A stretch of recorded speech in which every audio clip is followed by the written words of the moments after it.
I just was always a wild, loose kid in my neighborhood. I just always went for mine. I maintained myself. I knew how to hustle, and I definitely wasn't no punk. These little running around like I was brought up. I was brought up toting slammers. Like, so my belt had to be extra tight. You feel me? Like the first game, my nigga Punch Jim was popping, homie. Capo, I still fuck you already know. I shout out to Melly and everybody. I still fuck with my in Harlem. It's all good. There's always been a fine, dangerous line between hip-hop fame and street respect, a boundary that only a few truly understand. One unforgettable night in New York City, Raw Diggs made sure Jim Jones learned that lesson firsthand. This wasn't some rumor whispered online, or an exaggerated internet story. No, this was real. One of those moments that echoed through every block, every barbershop, and every corner where people debate who's really respected in the city. At the time, Jim Jones was flying high. Dipset was blazing hot. Ballin was dominating every club, and Jim walked the streets like Harlem royalty. But the streets of Brooklyn, they bowed to no one. And that's exactly where Raw Diggs came into the picture. His name alone carried a weight that made people pause. Before the world even heard his verses, his reputation was already legend. Back then, Raw Diggs wasn't just another rapper trying to make it. He was a certified street general, a man whose presence demanded attention. Ex-con, respected in the projects, known for moving like a boss long before the industry ever noticed him. When someone mentioned Raw Diggs, voices got quieter. He had soldiers, connections, and most importantly, a code he truly lived by. So when Jim Jones started making his rounds in Brooklyn, talking slick, moving bold, and carrying that signature Harlem swagger, the streets took notice. And no one paid closer attention than Raw Diggs. I'm from the era where we sold the drugs, we didn't use them per se. That was the quote-unquote. It all began at a club event in Brooklyn. One of those nights where the industry meets the streets, and egos fill the room thicker than the smoke. Jim Jones pulled up deep, surrounded by his crew, flashing diamonds, popping bottles, and making sure everyone knew Dipset was in the building. He had that superstar aura, the shades, the swagger, the Harlem energy that turned heads wherever he went. But something about that night just felt off. Word spread quickly that Jim's crew had gotten into a small argument with some local Brooklyn guys, maybe over bottle service or VIP seating. Nobody thought much of it at first, until people realized those locals were connected to Raw Diggs. Within minutes, the message reached Raw, and when he showed up, the whole energy shifted.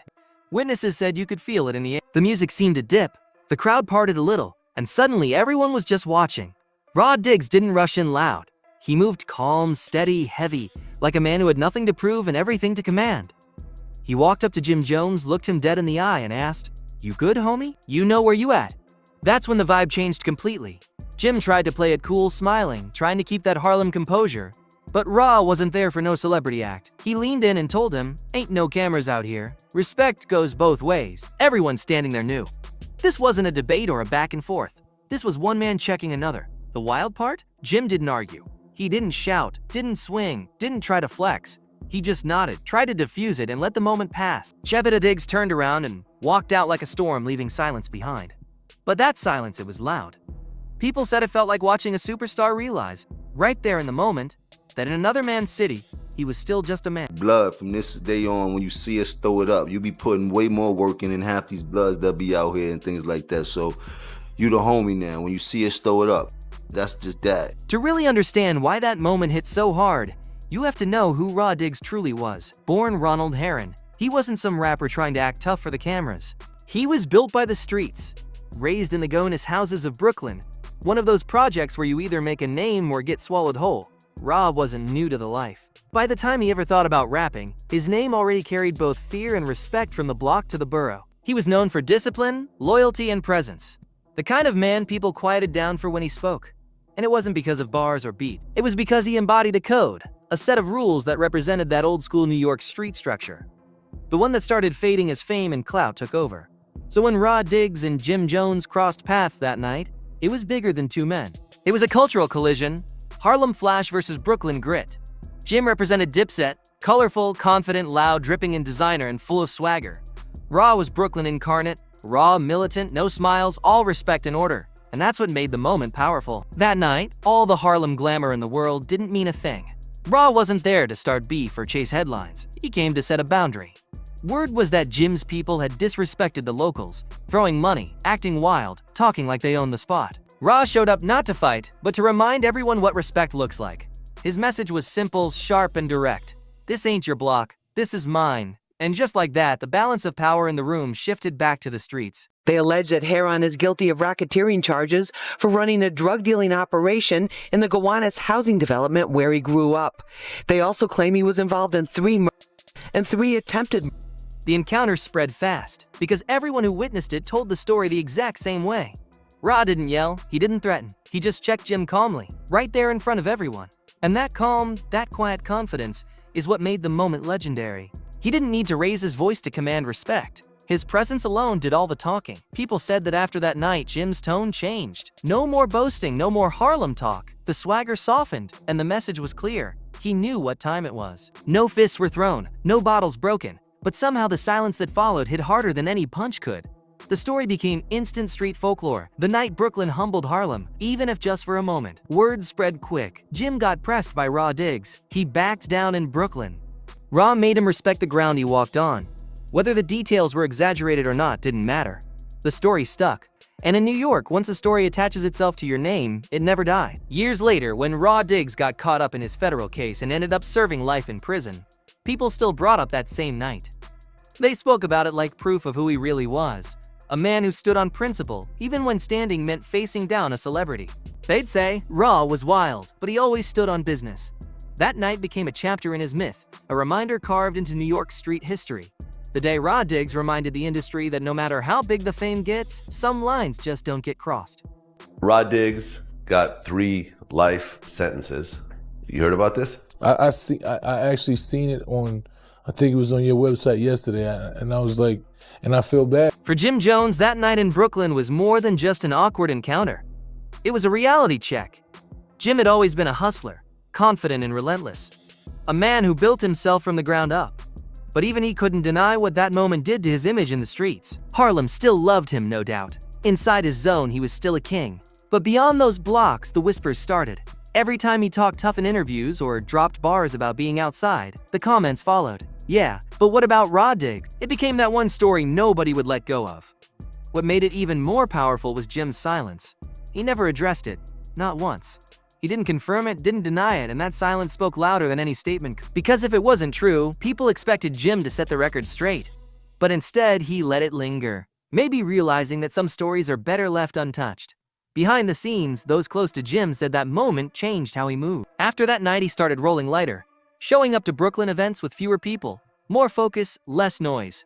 He leaned harder into business and family, less into street showmanship. In a way, Raw's check might have been a wake-up call, a reminder that fame doesn't erase consequences.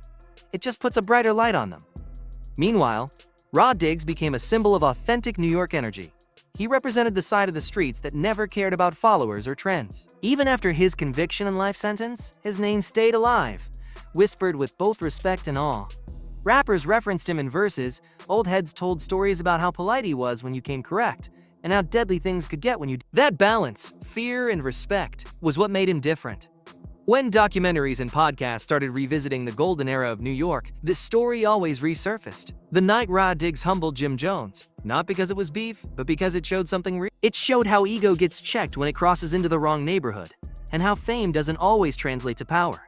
For fans, it went beyond gossip. It became a reminder.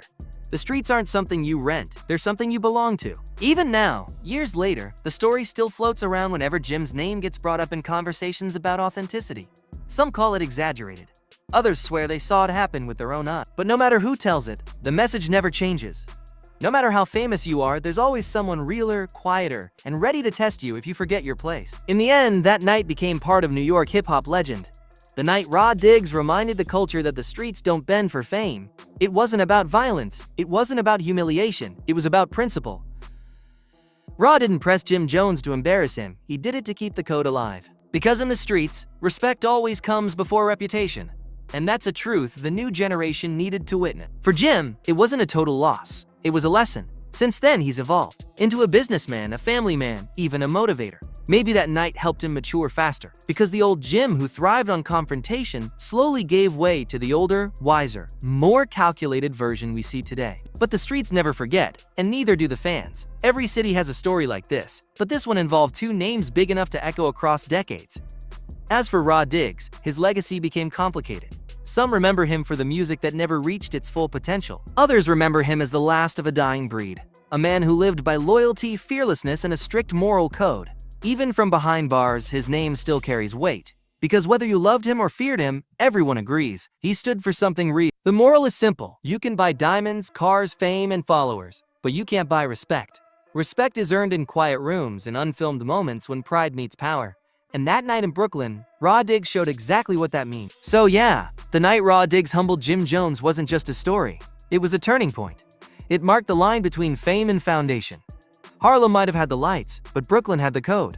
And when those two collided, the city remembered who walked out with their respect intact. Because in this game, whether you're a rapper, a boxer, or a boss, one rule never changes. You can't fake real. And that night, Raw Diggs didn't have to say much to prove it. That's why the story still lives, whispered, debated, respected.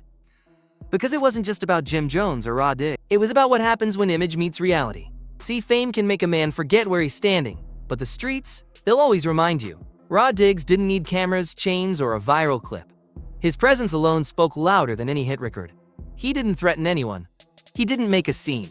He just looked another man in the eyes and reminded him, respect doesn't care about fame. That's something the new generation often forgets. It's not about who's loudest online. It's about who stands tall when the lights go off. For Jim Jones, that night was humbling. You can be rich, famous, even legendary in your own lane. But when you step into another man's world, the only currency that matters is respect. He learned that the hard way, and whether he ever admits it or not, that moment became a permanent part of his story. Sometimes, silence is how a man accepts the truth without saying a word. As for Raw Diggs, he's sitting behind bars now, but his name still moves through the boroughs like a ghost of old New York. People talk about how he carried himself, how he never bowed, how his word still holds weight. He represented a time when your reputation came from actions, not followers. When your word was your bond, you don't have to agree with everything he did, but one thing's certain, he stood on business. And that's what makes this story timeless. It's not about glorifying the streets. It's about remembering what they were built on. Loyalty, integrity, and discipline. The kind of values that separate the real from the fake. Every rapper wants the kind of respect Raw Diggs earned, but few are willing to pay the price that comes with it. And that's why this story will always live on. Not as gossip, not as myth, but as a cautionary tale about what it truly means to be real. If you love real hip-hop stories like this, hit subscribe and stay locked in with Celeb Pulse, where legends meet reality.